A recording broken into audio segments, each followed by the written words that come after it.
முருகன் கோவில் குளம். அந்த பதிவுகளை நான் போட்டுக் கொண்டு வருகிறேன்.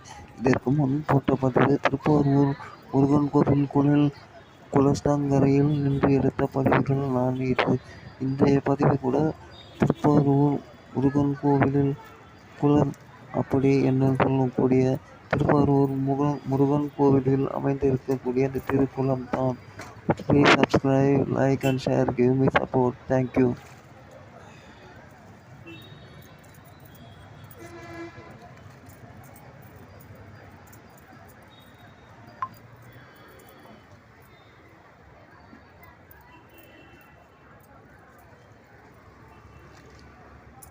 Google